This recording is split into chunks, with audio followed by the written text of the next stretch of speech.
Akkam jirtu daawwattoota keenyaa, kun miidiyaa koodha. Amma yeroo oduuti. Oduu waliin Abduu Waaqbayyana. Gabaasa qorannoo sa'a 24 darbeetiin Itoophiyaa keessatti namoonni 552 dhibee COVID-19 yoo qabaman namoonni 15 immoo lubbuun darbaniiru. Itoophiyaatti gabaasa qorannoo sa'a 24 darbeetiin namoonni dabalataa 552 vaayirasii koronaan qabamuu ministeerri fayyaa beeksiseera. Sa'a 24 darbeetti qorannoo laaboraatoorii namoota 9,203 hojjetameen namoonni 552 dhibichaan qabamanii namoonni 15 ammoo lubbuun darbaniiru. Namoonni haaraan 388 yoo dandamatan waliigalaan namoonni 9,415 dandamataniiru. Itoophiyaatti waliigalaan lakkoofsi namoota vaayirasichaan qabamanii 21,452 ga'eera. Qondaaltonnii fi miseensonni ABO akkasumas namoonni biroon hagayya 7 mana murtiitti dhiyaataniiru. Qondaaltonni ABO, miseensonni fi namoonni kaan miseensa ABO kan hin taanes jimaata jechuun hagayya 7 mana murtii aanaa magaalaa Sulultaatti dhiyaachuu abukaatoo isaanii keessaa tokko kan ta'an Dr. Tokkummaan Dhaabaa BBC'tti himaniiru. Galmee Koloneel Gammachuu Ayyaanaa jalatti kan himatan Koloneel Gammachuu Ayyaanaa, Dr. Shugguut Galataa, Jaal Mikaa'el Booran akkasumas barattoota yuunivarsiitii dabalatee namoota 11 gama biraatiin Caaltuun Taakkalaas mana murtii aanaa Sulultaatti dhiyaachuu abukaatoon kun BBC'tti himaniiru. Manni murtii kun gaaffii poolisiin Caaltuun to'annoo jala akka turtuuf dhiyeesse kuffisuun mirga wabii duraatiin akka gadhiifamtu ajajuus himaniiru. Gama kaaniin manni murtii olaanaa federaalaa Ramaddii Didataa dhaddacha kaleessaatiin oliyyannoo poolisiin gaafate kuffisuun gaazexessaa lammii Keeniyaa Yaasin Jumaa dabalatee namoonni 11 mirgi wabii eegamee fi akka gadhiifaman murteesseera. Shakkamtoonni dabalataa ajjeechaa Hayimaanoot Badhaadhaatiin shakkaman mana murtiitti dhiyaatan. Shakkamtoonni dabalataa ajjeechaa Hayimaanoot Badhaadhaatiin shakkaman kaleessa mana murtiitti dhiyaachuun himame. Barattuun digirii lammaffaa Hayimaanoot Badhaadhaa Yuunivarsiitii Finfinneetti hospitaala ispeeshaalaayizidii Xiquur Ambassaa keessatti baatii caamsaa darbee ajjeefamuun ishee ni yaadatama. Shakkamaa jalqabaa to'annoo jala oole Degginnet Warquun ala hospitaala ispeeshaalaayizidii Xiquur Ambassaatti shakkamtoonni 8 mana murtii sadarkaa jalqabaa federaalaa dhaddacha Ramaddii yakka araadaatti dhiyaataniiru. Shakkamtoota mana murtiif dhiyaatan keessaa harki caalu waardiyyoota hospitaalichaa yoo ta'an inni tokko gorsaa barnoota Hayimaanoot ta'uun ibsameera. Shakkamtoonni kunis mirga wabii akka eegamuuf mana murtichaa gaafataniiru. Koomishiniin poolisii Finfinnee garuu qorannoo dabalataaf guyyoota dabalataa 14 gaafateera. Manni murtichaas ajjeechaa Hayimaanoot irratti hirmaannaa shakkamtoonni kunneen qaban tokko tokkoon isaa poolisiin qoratee akka dhiyeessuuf guyyaa dabalataa 7 heeyyameera.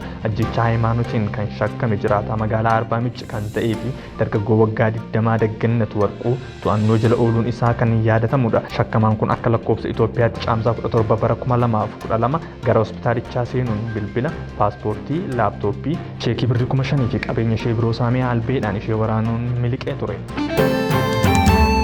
Mariin dhimma hidha haaromsaa gaggeeffamaa ture addaan cituudhaan torbee dhufu itti fufuu danda'a jedhame. Misirii fi Sudaan yaada Itoophiyaa mormuun isaanii haaraa miti kan jedhan Ambaasaadder Diinaa Muftii Itoophiyaan amma guutiinsa bishaanii waliigaltee malee raawwattee dhimmoota itti aanan ammoo waliigalteedhaan raawwachaa adeemti jedhan. Marii kana keessatti taajjabdummaan hirmaachaa kan turte Ameerikaa waliinis Itoophiyaan hariiroo cimsuu barbaaddi jedhaniiru. Garuu yaada dhiibbaa nurratti uumu kamuu hin keessummeessinus jedhaniiru. Marii hidha haaromsaa irratti ejjennoo raafamaa fi danqamni yaadaa Sudaanii fi Misir agarsiisaa jiran kan nama nuffisiisudha jedhu Ambaasaadder Diinaan. Lagannaan geejjibaa guutummaa Oromiyaa keessatti labsame lixa Oromiyaatti itti fufee akka jiru ibsame.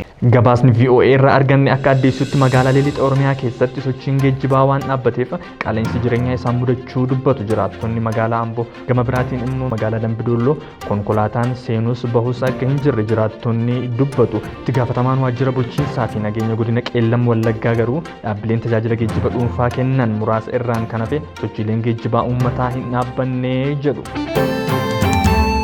Dubartoonni Oromiyaa biyyoota garaagaraa jiran hiriira nagaa ba'aa jiraachuun isaanii ibsame. Gabaasni VOA irraa arganne akka addeessutti kaayyoon hiriira kanaa dhiittaa mirga namaa yeroo ammaa Itoophiyaa keessatti oofamaa jiru mormuu, dararaa fi hiraarfama uummata Oromoo irratti gaggeeffamaa jiru mormuu fi ajjeechaa artist Hacaaluu Hundeessaa ilaalchisee haqi isaa akka ba'uuf, kana malees obboloonni keenya hidhaman hundi seeraan ala waan hidhamaniif haa hiikaman, sabaa fi sablammoonni mirgi isaanii kan keessatti dhugoome Itoophiyaan hundooftee dimokiraasiin yeroo ammaa dhaame deebisee akka ifu gaafannaa jedhu.